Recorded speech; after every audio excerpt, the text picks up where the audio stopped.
Hello, everybody. Philosophy Society, Achilles Justice here. It is July 26th, 2023. We are at the Toronto Metropolitan University Library, room 621, I think. We were talking about, in psychotherapy, there can be pseudoscience. And it's important when it comes to mental health to be aware of what is the practitioner really doing, at the end of the day. Because if you're spending money or time and just the nature of the social context makes it so that that person is in a position of power or authority, and it's expected that they have some expertise, especially if they're licensed under the College of Psychotherapists.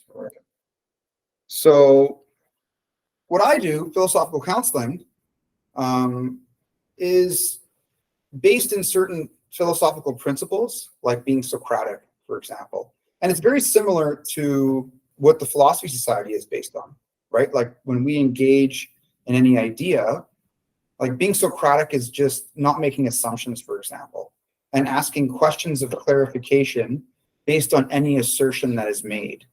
So some forms of therapy, like for example, Freudian psychoanalysis. Psychoanalysis is problematic because there's a lot of assumptions that are,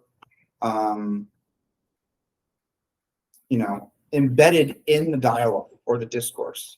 So it lacks that Socratic nature, right? For example, like the assumption of the Oedipus complex or the Electra complex, right? Or if somebody like smokes cigarettes, saying that they're stuck in the phallic stage or something of that nature, right? And then that's an indication of problem with, their mother or their father or whatever. And so,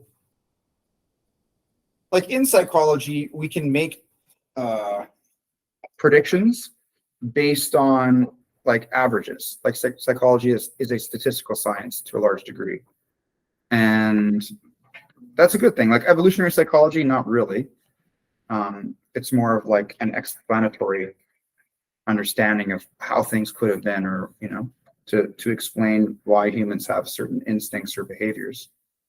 But when we think about what a person in a position of authority in the context of a mental health relationship is doing, I feel it's important, like for example, like being aware of like certain scientific principles, or like if someone's talking about energy or Reiki therapy or these kinds of things, it's, really on par with pseudoscience. And it is pseudoscience. And it's not, like there's something called the opportunity cost, where if you do a practice that is not founded within an empirical based or even a rational, logically, philosophically sound perspective, the issue is that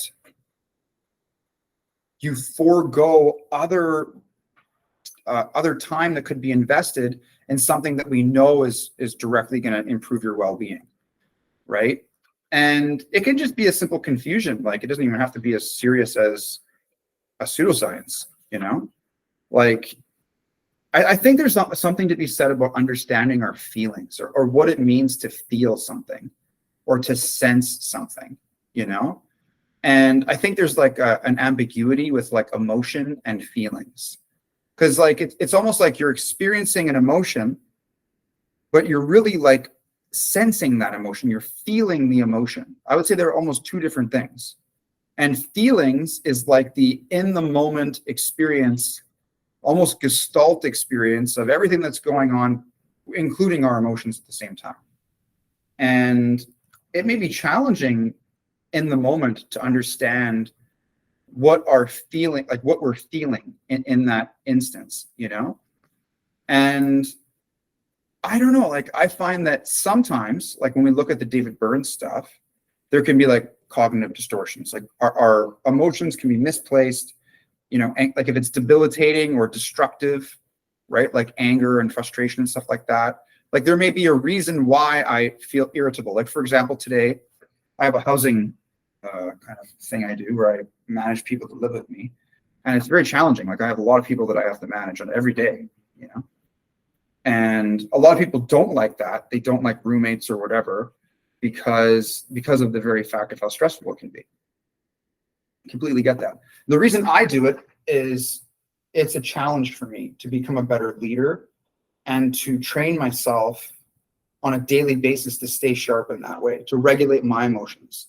So for example, today I was tired after doing some renovation and carpentry stuff. And in that state of mind, I'm more prone to be irritable. Now there may have been something that, like, let's say there was like something that irritates me, you know, like this is like a graph and this is like very high in irritation. This is like, it doesn't irritate you at all. And so regular would be like a +1 for irritation, you know, but if I'm super tired or whatever, like I'm physically fatigued, then it goes to like +7. And like, let's say when you get past 5, I'm just arbitrarily throwing numbers out here just for argument's sake. Then you can be destructive in the relationship. And so I have like a screen catcher in the drain to prevent the sink from clogging. When you're imagining a house, there's little things, you know, that are important to be mindful of. Like, don't let people clog the sink because then it can spill everywhere, or the sink just gets full of stuff and it's gross. You just want to have a clean, healthy environment. You know what I mean? Even if you're like a family person, you know, same thing. And so this one person in the house always removes. So here's the sink, and then there's the drain, and there's a little screen catcher thing. I don't know if you guys have one of these. And then whenever the food goes in, it goes in this, and you take this whole screen catcher out, and then you dump it in the garbage or the organic bin, right? So that way the stuff doesn't go in the drain and gets stuck in here, and then the sink overflows, and then you're like, oh shit, now I got this sink overflowing, right? And there's ways to deal with that, but that's not what we're here for. So this person, whatever reason, they just always remove the sink, the screen catcher, and they put it right beside the thing, and they leave the sink exposed. And like, let's say like 40 times, easily. I've lived with them for quite a while now. It's almost every day that it happens. Now, sometimes I'll just put it back and not say anything. Maybe I've mentioned it 3 to 5 times, you know, but today, because I was physically exhausted, right? I got a lot of sun. Like, there's certain factors that reduced my ability to hold a lot of stress, right? The amount of irritableness that this event occurred went from like a 1 to a 3 to like a 7. And when you go past 5, that's when you can start having things like outbursts. So when it happened, just swearing to myself, I was like, fuck the person, they're an idiot. You know, this is something that I said because I didn't have the prefrontal cortex to like regulate my limbic system in that moment because I was so tired, right? That just wasn't a thing. Now, if that person, so if I'm standing here, you know, and that person is near me within proximity that they can hear me, they're going to get upset that I said that. Even though it wasn't really a message for it was, this is the thing, is I had an emotion, right? There was some thing inside me, and then I had to like experience that emotion. I felt it. And that's part of the thing about like being mentally healthy. Like when you were talking about the mental health person that you were experiencing, right? You felt something, you know, like you were like, this makes me uncomfortable. This feels like a waste of time. Our ability to have control over ourselves, like our self-control and our awareness, our mindfulness, like in this example, can be depreciated, right? And so what happens is if you're in a small community where there's like people that are very, very close to each other, like let's say, even if it's just like a standard nuclear family, so there's like husband, wife, and then kids, maybe like a grandmother, whatever, you know? And if any one of these, the adults have a different like hierarchy than the children because their brains are fully mature and their dependents. You can say that the grandmother, depending on her state, wherever she's at, could be a similar situation. But if the husband or wife, or if the adults have outbursts, it will affect the children in a different way than it will affect the other adults, you know? In my situation with roommates, you know, I have people living with me because I am in control of that whole environment. If I get upset, it will dramatically affect the relationship with everybody and the cohesiveness of the house, right? I'm kind of like the spoke in the middle. You know, I'm connected to everyone. And if something happens with me with one of them, it throws the balance of the whole thing off. And so that's why it's practice for me to be a good leader, because this could be like my house, my community house thing, but it could also be the workplace or entrepreneurship or the philosophy society, whatever it is, right? And so part of the wisdom here is knowing when we are not of sound mind. When I am not able to, when I'm just being reactive, for example. That's what happened with me today. It's a good thing that this person wasn't present to hear me have my little childish outburst, right? Because it wasn't constructive. I was just red, you know? And so, and it's not to say that like someone, you know, it's not about a value judgment. We're not placing value judgments on people that, you know, it's just that it's a skill. There's the self-awareness factor. This is like emotional intelligence. So one of them is self-awareness. And the other one would be like self-control. And, or like self-regulation. So like certain factors, like you may, like you can have so one is like physiological. So for example, like exhaustion. Another one could be like emotional. Like if you just were having like a very long, intense discussion with an intimate partner, and you know there was a lot of negative emotions, and you were staying very calm during that multiple hour period, you could become emotionally exhausted, right? And so these kinds of factors can make it so that you're more irritable. So it's like an irritability scale. And yeah, and so this whole subject is about the nature of feeling. What does this mean? In contrast to just emotions. And the concept of like experiencing emotions. Because it's not like I am the emotion. The emotion is something that I am experiencing. And the function of experiencing the emotion is feeling. I'm feeling like I'm aware of it, like my vision. I'm like, we don't really use the word this way, but I'm feeling the wall with my eyes. It sounds stupid, it sounds weird, but that's what it is. I'm sensing it, is another way we could say it, right? But when people use the word feeling, you know, like, what are you feeling? Sadness. You know, what are you feeling? Joy. Or someone's uncomfortable, you know, like what is the nature of this feeling? And so like a colloquial way, or like a way that people will express this, a similar idea is like follow your feelings. But that has like some philosophical problems. So it's like, you know, follow your feelings. This, but you know, in this instance, where I had that spout of being irritated and angry, following my feelings would be justifiably being like, fuck you. Just, you know, I'm going to go with the anger. Like I'm listening to the anger. It tells me to tell the person to fuck off. Right. And that's not really appropriate. Like, how is that constructive? You know, like how is me being abrasive and disrespectful helping us cooperate together? Right. And so there's a sense of being mindful. That's where we go back to the self-awareness. What am I feeling? What is my emotion? And then using your prefrontal cortex to say, well, how best can I communicate this? Now, in some instances, maybe it's appropriate to distribute, like, I think always being in control is super important.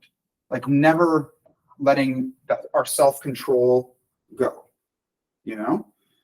And I can come from a position of being very assertive and say, hey, it's extremely inappropriate how you're behaving right now. Like you can tell them, like I'm acting right now, but you can tell I'm pissed off, right? Whereas like, hey, you're inappropriate. Like there's a different tone, and my demeanor will be different, right? And so I was holding myself back because I don't want to like freak people out with how intense I can be. So yeah, and so okay, experiencing emotion. So this, like as a principle, if we're going to be like, well, what's the principle we could follow here? Well, follow your feelings. No. We can't say that that's a justified principle, right? Something that we have to be able to do here is how to evaluate principles, you know? And what that means is looking at so one property to do that would be universalizability. This is Immanuel Kant. can this principle be applied in all situations for all people? Or are there circumstances that run contrary to what the intended use of it would be? And so in this case, when people say, usually they mean that in the context of love, like that where it works out would be like love. Okay, but even then we could think of some areas where it's not good, right? So follow your feelings. The word follow is the problem here, right? Because it's almost like it's just dogmatic. I'm just going to blindly accept whatever the emotions are and then just go with them, right? And then that's like self-referential. It's not really good, because then I'm not in control. The emotion, however it is being generated, is in control, right? And so what we really want to look at is, let's just do a placeholder. So X, your feelings. We do know that the feelings are important. There's something that is valuable in the experience of emotion. And in this instance, with the drain example, right? So we have like the drain screen example. And in this example, there is a reason why I was upset, right? When we understand the nature of that emotion within that context, maybe we'll close the doors because the people are. When we understand the emotion in that context, we can make sense of it. And then what we can do is we can determine an appropriate way to express ourselves with that emotion being the motivation. It's the reason for action, right?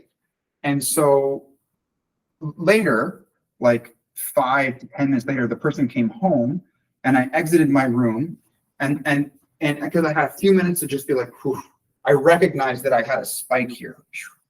And so because I've been training my self-awareness, being mindful of my emotional barometer, it's like, we have another graph here, and you want to make sure that your emotions are usually generously calm all the time. And meditation helps with that. The barometer is used at sea to make sure that you're level at sea. And so you want to be level-headed with your emotions. You don't want to lose control of yourself, right? But we can have a whole spectrum we can feel a whole spectrum of things. And understanding and navigating that space is super important. I guess what I'm doing is I'm discussing the theoretical underpinnings of what I wish that other person would have been saying, right? And this is how I understand it. Because I don't want to say that our feelings are wrong necessarily, or this, that, or the other thing. Because there's the event, right? Or what I call the object of emotion, right? So that's like a point. And that could be real or not real, right? Like if you believed somebody did something, but they actually didn't, or they forgot something. One of the other guys, they always leave a coffee cup on the steps. And the problem with that is that you can kick it and then the glass will break. And then if someone can step on it or the dogs can step on it, it's actually a safety issue. So if you're drinking something and you're done with it, put it, it just makes sense. Put it by the sink, right? In an area where it's less likely to fall and break and be an issue. And so there was some irritation there, and then I communicated it, and then they dealt with it, right? But the point was today, so there's the steps, and the little coffee cup's usually right here. I asked them on Monday to remove the coffee cup. On Tuesday, it was still there, because it's not appropriate when we go back to the housing thing for me to, the degree of parenting that's going on here, I need to regulate that, because I need them to learn to clean up after themselves. They're actually all adults, the age range from 19 to 39. There's a 20-year adult range here. And then on Wednesday, I didn't look. And then I was like, hey, I was still tired. I was like, and I regulated. But the difference here was it was psychosis now, or I was wrong, right? I was like, did you put that coffee cup or the thing? And they're like, yeah, I think I did. I'm like, I don't know. Can you please go check? And me requesting them, I made them go all the way to the front of the house, check to see that it was not there. And then they came back and they said, yeah, I already cleaned it. And so in this instance, it's not the irritability scale. It's more like, I'm just being, what could we say? I'm being ignorant in that instance, you know, or I'm being unfair to make them do something that was not even necessary, right? But because I was tired, I was going through the checklist of things in my most recent memory that needed to be taken care of. One of them is that this person has a habit of leaving dishes around in places where they could fall and break, right? And so, yeah, the point is that the object of emotion can be real or not real. In this case, it wasn't real. The glass wasn't there, right? And if you look at the previous example of the high degree of irritability, sometimes you can get pissed off at things that didn't even occur. You believe that it did. Your perception wasn't based in reality, but you still got upset nonetheless. And so in both cases, in this one where I didn't get upset, but I requested them to go check and then it wasn't there, and they got irritable with me because I made them do something that was unnecessary, right? So from a management perspective, that's a failure. Over here, if you're getting pissed off at somebody for something that is slightly like not that big of a deal, it's minuscule. The problem is the lack of self-control. There's an event, and then there's the emotion. So that's the first thing, and then we have the emotion, right? And that can be, there's a whole bunch of things that can happen. And so, okay, there's just different kinds of emotions. What we want to do is we want to make sure that, is the event real? What is the event? And how are we interpreting the nature of what's occurring in our environment or within ourselves, right? Like if you believe that you have cancer, that's something that's in you, not out there, right? And even, yeah. So follow your feelings as a principle you disagree with.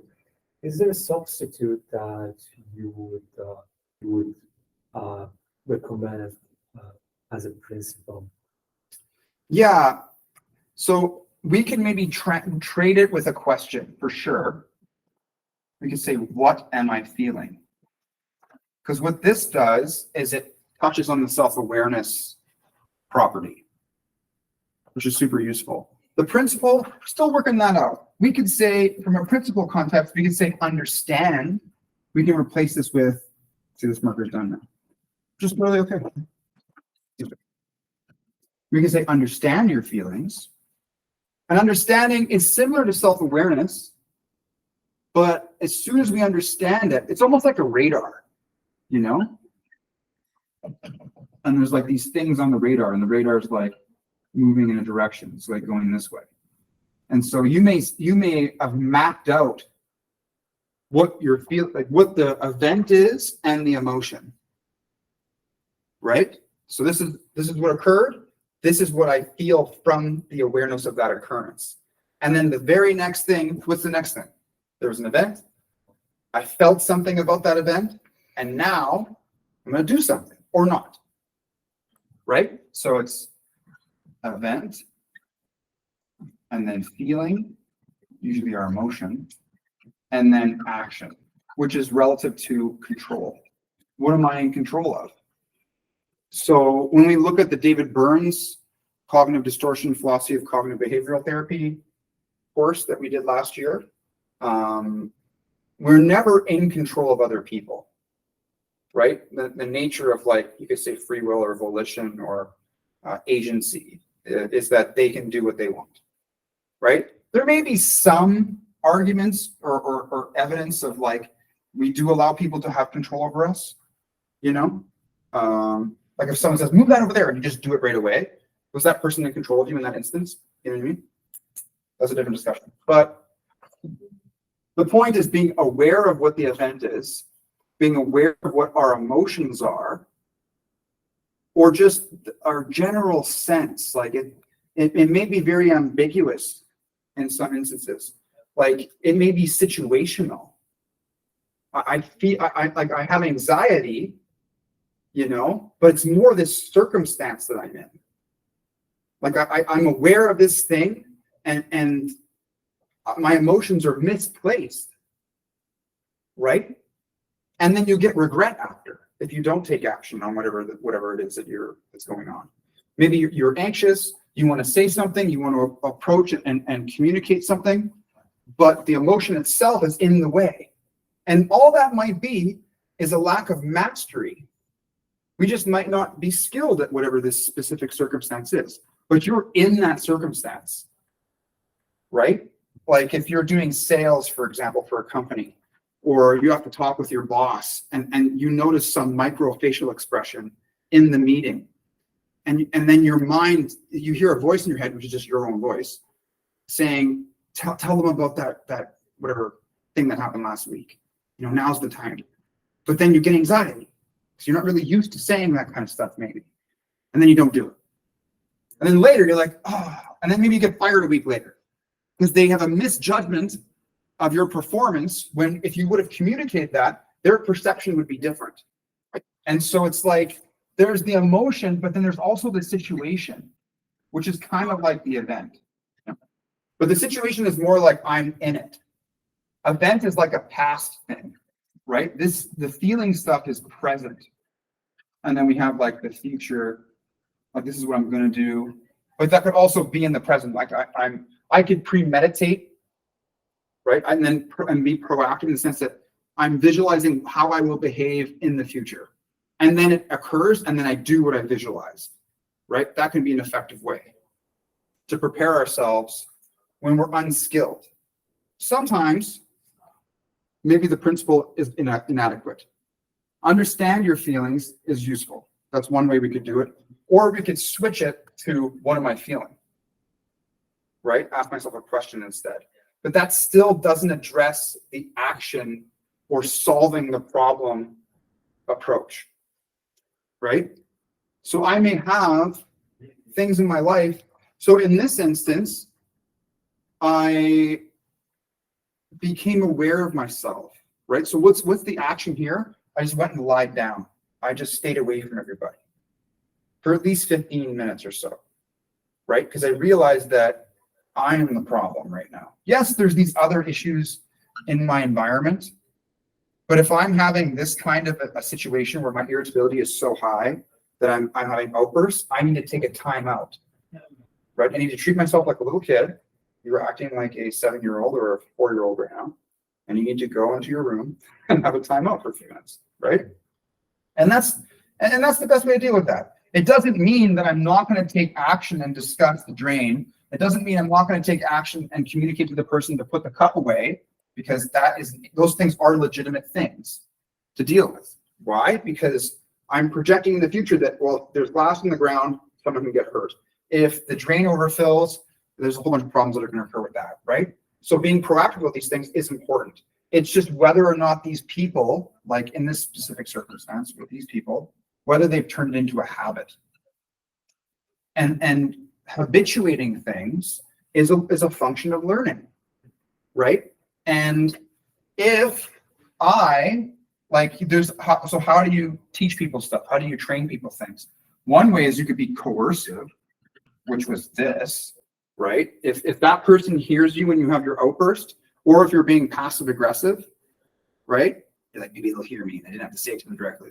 That kind of shit. Sometimes we just do that, and it's Freud would say it's the unconscious. Like, I don't want to go there, but sometimes we could do that, and that's not a good way. There's a better way, right? So you can be coercive.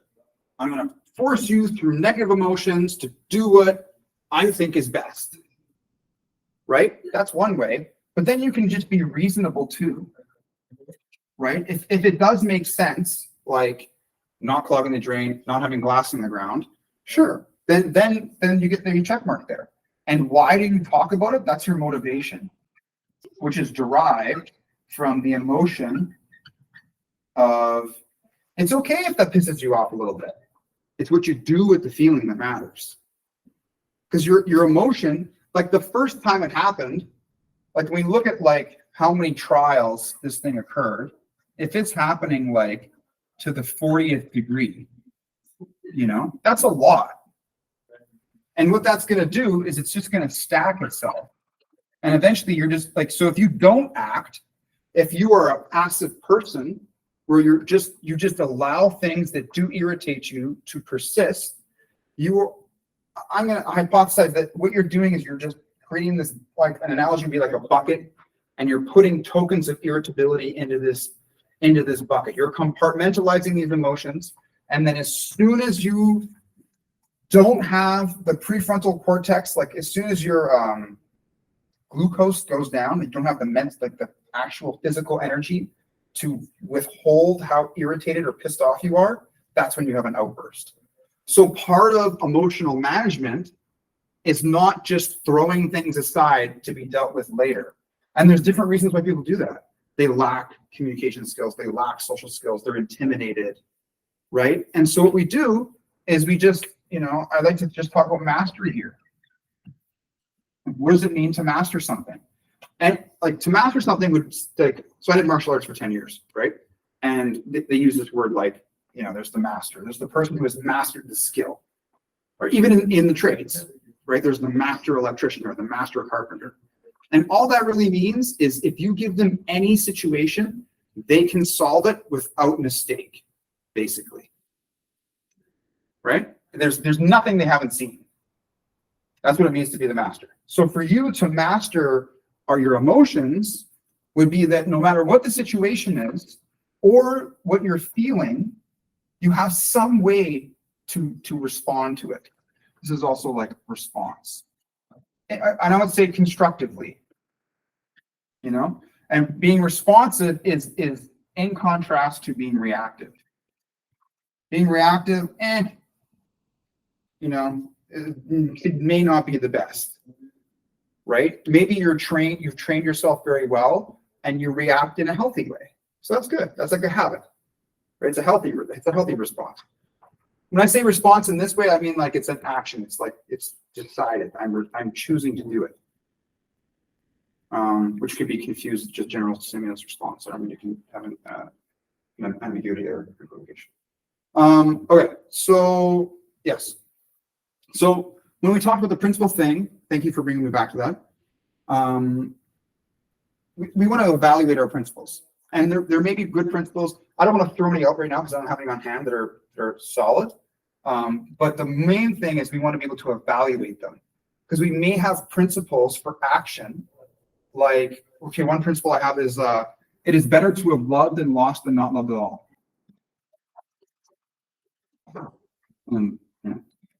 And that, in a lot of instances, I will contrast to the Buddhist view of non-attachment.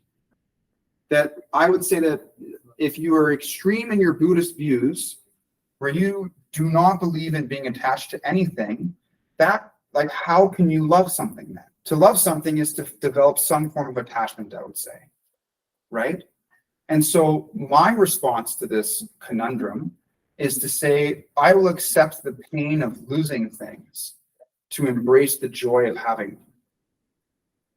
Because if I can control how I grieve the loss, I can modify my expectations. As I'm getting attached, I can prepare myself for detachment, right? Whereas if you're blindly just jumping into attachment and you have no way back, it can be very difficult if you lose that thing, right? But every time I make a stitch of attachment, I also remind myself that I am my own independent being. And I am capable of surviving on my own. And whereas in contrast, it would just be like, if you're all attached and then you lose the thing, it's like you can lose your sense of self. And that's a big issue with people in relationships when they fall in love, is that if something happens, then they're just disoriented. Like their sense of self is all off. They get depressed. These are their issues. So you do this instead. And then if you lose all of these ones, you still have yourself, right? And you have all the growth, all the gaps in between. It's like a muscle. You learn to knit yourself back together, and now you become a stronger person because of that love. So there's a principle. Now, I think that principle is pretty good. I think it comes from Shakespeare. Not about Shakespeare, but I will throw in some literature if I may. Sure. With regards to that little arrow thing that you just did, This one. one of my favorite writers, D.H. Lawrence, he mentioned that the ideal love is when you are both equally burning bright lights of the same intensity, so that when you come together, you both form one light. But if you are separate, there is no change in the intensity of the light. If that makes any sense. Very good. Yeah. Okay, so yes. So I gave two practical examples of where, so the feeling part, we don't want to confuse the spike of irritability for these instances of being irritated, right? And like empirically, we could say, well, is it a thing where each instance is like added to another, and then that equates the degree of intensity of the outburst? Maybe we could do some kind of fMRI scan. Not really sure how we'd measure that, but it would be interesting to see, right? If there's a direct correlation there, that would be great. Be some good evidence. We don't have that, so we can just go with. Sorry, I just wanted to say, if you are going to do that, if you don't mind just going through again the thing you mentioned about love and can't, something to do with underneath. Yeah. Follow your. If you can just touch on that a little bit again. Yeah, I will. Okay, I'll go from the beginning. So today we're talking about the difference between feelings and emotions. Is there a difference between that? And the important thing here is that feeling, when someone says, you know, what are you feeling right now? Or you hurt my feelings, you know?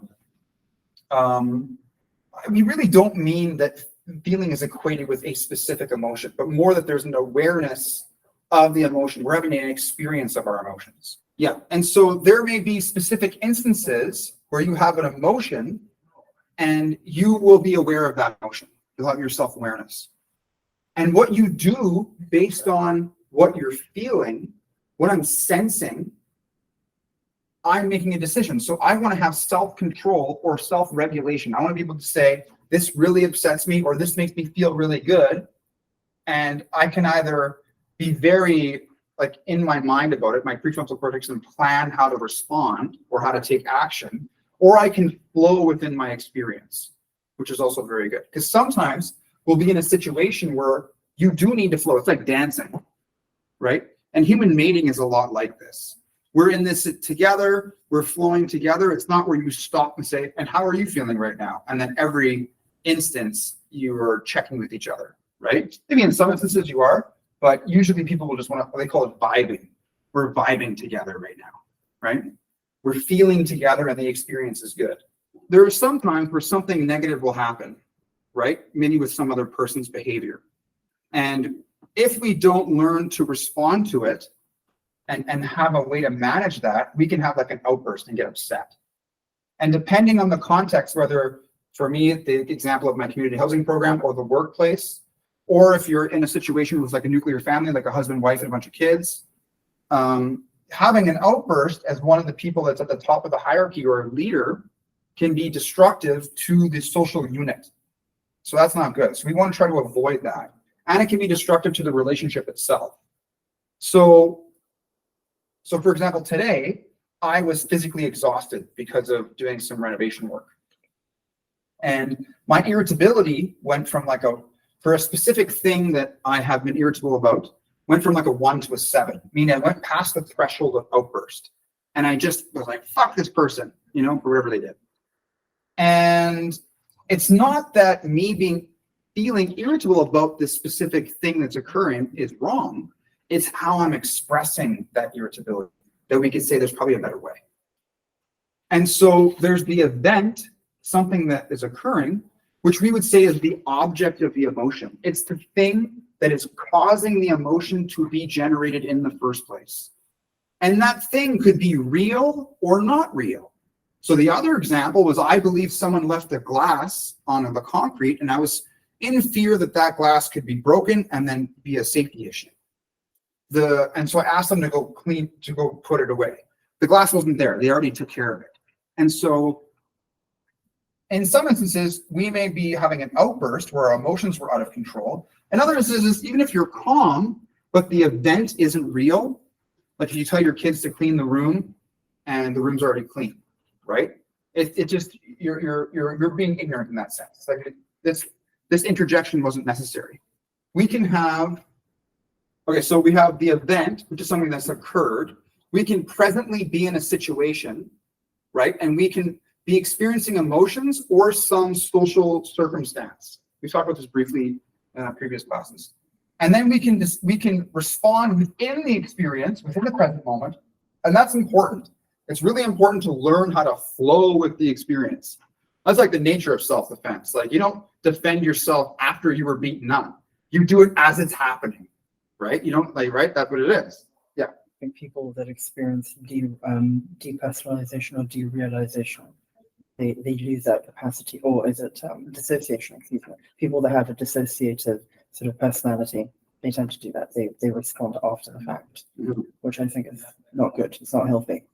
And so let's practice it, right? Let's try to use our neuroplasticity and practice responding in the moment. And the more trials that you have, the more experience you get with the intention of practicing. Like I would always tell people, what is the minimum next step of progress for you? Like what would be the smallest step towards you developing that mastery, right? And then do that. And then you can visualize the next one and then do that. And then be aware of your experience. Maybe there's something that you didn't see that you can do, right? So, okay. Yeah. And so then in the future, I can decide on an action. I always want to be in control, right? So the first part is self-awareness. I'm aware of what's happened, what's going on right now. And then in the moment, I'm going to maintain my self-control, right? The maintenance of self-control through mindfulness meditation, that can help you out, right? Practicing increasing the gray matter in your prefrontal cortex. And that's your emotional barometer. Making sure you're always, if your irritability starts going up, like I did with me today, I took a time out. I went and lied down. I let my body relax. And then after I felt okay, right? And because I'm very aware of my emotional barometer, what I am like when I am calm and happy or not pissed off and irritated, if I deviate from that, I can sense it. In my early 20s, I didn't know. I was all over the map. I was all over here. But when you make a habit of being balanced most of the time, if you end up over here somewhere, like you're depressed or you're like really angry, you can sense the difference. And then you're like, I need like 20 minutes of meditation. I need to be alone. And then you can tell people, right? You create, so this is what the cognitive modules are. You learn little micro habits and things to say. Just basically telling people to fuck off, but you just do it at nice. You say, I need some space right now. I need to be alone. Something to do with you. I'm having a bad day. But in another self, leave me the fuck alone. Like it's basically the equivalence of the same thing. Just one's nice and one's not, right? And so that's what that part is. Now, when we have our feelings, we're feeling things. What is the nature of feelings? So one principle is follow your feelings. And an issue with that is that when we go back to the example of being irritable, you could justify being aggressive or harmful by just saying, I was following my feelings, man. You deserved it. That's how I felt, and I'm doing it to you. Well, you're just you're such a narcissist. You're asshole, like you are the champion asshole today, right? Like you have no self-awareness or regard for others. That's not good. So what would be the answer to that if someone says that? Because it's like, it's difficult, right? They will say, well, I'm just following my feeling. And what would be the answer to that? So one, I always jump to the Socratic train. What are your feelings, right? So you can go down that, right? So be Socratic. So the question is, what are your feelings? And then the next one would just go to the self-control principle or value, right? So we can like say value/property. Are you in control of your feelings or are they in control of you? And then you can say, what is your goal? Right? So then I want to do this. Is your goal to be hurtful? Right? Like so you can be hurtful, you can communicate, we can develop understanding together. I want you to understand me. Right? Okay. Sometimes and that's where I said, calm down. You need to calm down right now. Like you can have a very assertive tone, but I'm still in control. Whereas if you like hold somebody and smack them in the face or like punch them or something like that, like, and you know, like you were not thinking, you were just being reactive. Like that's a lapse of self-control. Like if you look back and you're like, I probably shouldn't have done that. That's usually, and you were upset, usually an indication there wasn't any self-control there. Right? Like how do we determine when you're in control and when you're not? That's one thing to talk about. So the point here is, what's your goal? Is your goal to be malicious? Because if your goal is to be malicious, there's a whole variety of ways to be like a hurtful person. Getting upset because of some instance is not really the best way. So that can't be your goal. Your goal is that you don't want me to do what I'm doing, or you don't like what I'm saying, or you don't agree with what I believe. And if it's a behavioral thing, through some form of constructive, where are we here? So you can be coercive. The problem with that is that it's harmful, and you're removing the person's autonomy, right? And there's no autonomy. So it's ethically not really good. If it's a reasonable request, like if, you know, there's a heterosexual relationship and the man calls the woman a bitch. This is my bitch, right? She can say, I feel very disrespected when you refer to me as such in front of my mother, right? Or whoever, in front of the kids. It doesn't really matter who is in front, just when it's just me and you, you know? It's an easy example. So it's reasonable to say, please don't say that. Not only don't say it, why do you think it? Why do you believe this thing? Right? Because if the woman is coercive, she's like, well, you're just a fucking chauvinist.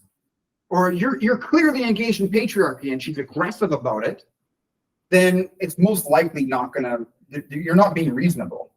Even though your reasons make sense, the way that you're communicating it is not in the medium of reason. You're upset, right?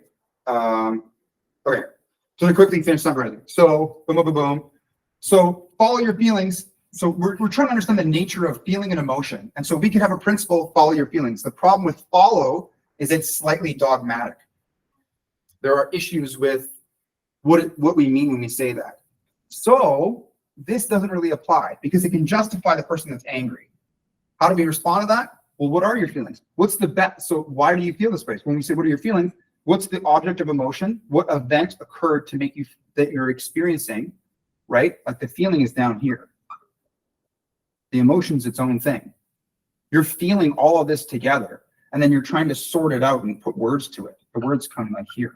And what's your goal? If you just want to hurt people, well, you could just join the army. You just go kill people for a living. If that's what you want to do, right? Being in a relationship with me and being angry with me is not the most effective way to reach that goal. There must be some other goal. Oh, you love me and you're upset. Like we can discuss this and understand what the nature of what is going on here. So self-control is super important, right? If you're angry, I understand. Okay, I want to understand what it is that made you upset. Is it something? If you perceive it was me, is it something that I am in control of, or is it like I hate you because you have black hair? Okay, or because you're 6'2". All right, what am I going to do about that?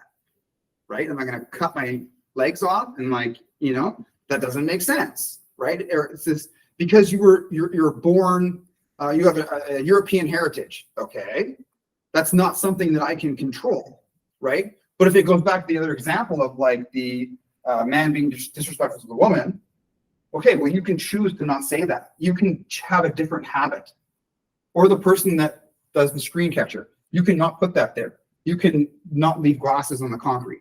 That's in your control. You're the one doing it, right? That's how I would respond to that. Are you in control, or are the feelings in control? Because what are the feelings? They're not even the thing. Like it's not like human nature is like there's like this ether of emotion, like the anger spirit has possessed me, and now I'm just like it wasn't me. The anger spirit just took me over, and I was like, ugh, for a long time, and then the anger spirit went away to some other place. It went inside you, and now you're angry. What are we going to do? We love Bezad, but the anger spirit has possessed him. right? And they would perform exorcisms on these people. We've just changed some terms here, but it's basically the same thing, right? Like, is it like, what are your feelings? It's like, what spirit has like overcome you? You know, like what demon spirit has taken control over you? Yes. I don't know if this is a healthy thing or if this is connected to philosophy, but perhaps you could enlighten me. But I have this mechanism where back in my old field that I was working in, what I would do is when I wake up in the morning, when I get ready for work, once I'm fully dressed up for work and I'm about to leave the house, I do this thing where I turn off a switch. And to me, that's turning off my feelings, because I've found over time, especially working in the legal world, having feelings in the office is not a good idea. It's better if I'm just an emotionless robot. And I find that I'm more productive that way. And then when I get home and I close the door, there's a switch that turns back on, and I think of it in German. In German, I say Gefühle einschalten, which means feelings turn back on. And then when I go to work in the morning, feelings turn off. So is that kind of connected with what you're talking about, where am I in control of my feelings that way, or is that kind of a numbing thing that I'm mechanism? Yeah, you're training yourself to compartmentalize. Yeah. Which can be adaptive. And if it's, you know, like if you're not able to have healthy relationships and you can't take responsibility for any negative behavior, that could be a problem. Okay.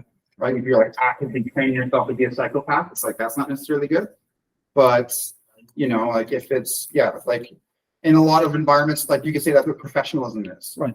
You know what I mean? Okay, so covered all that stuff. So when we're looking at this principle, I'm going to see if I finish this in 3 minutes. The summary. Unless you want to say something. I'm good. You want to say lots. You're like, I have lots to talk about. So evaluating this, we can say that the problem is the word follow. That's an issue. So we can replace it with understand. Understand what you're feeling, which means be aware of the event or what occurred in the past. Be aware of what's going on presently, your emotions or the situation, and what you're gonna, and then how you can respond in the present and what's going on in the future. Right? Actions, always maintaining control and constructive responses for the future. Right? And so one method to evaluate principles is Kant's universalizability, which he uses for maxims to determine ethical actions. And the construction of a maxim is something I think that I would like to explore more, like what literature has been written about that. I had to get a good principle. So one principle that I am taking is it's better to have loved and lost than not loved at all. And this is in contrast to the Buddhist non-attachment perspective. And so my response here is that every time you form attachment, you also become prepare yourself for detachment. And so when you're knitting yourself towards being attached to something, you also be prepared to let go of that thing. And in contrast to only forming attachment, and then if you lose that thing, all of that sense of self is now just gone from you. And that's a difficult thing to do. And it's about regulating your expectations and preparing for what might be without that thing that you value or love so much, right?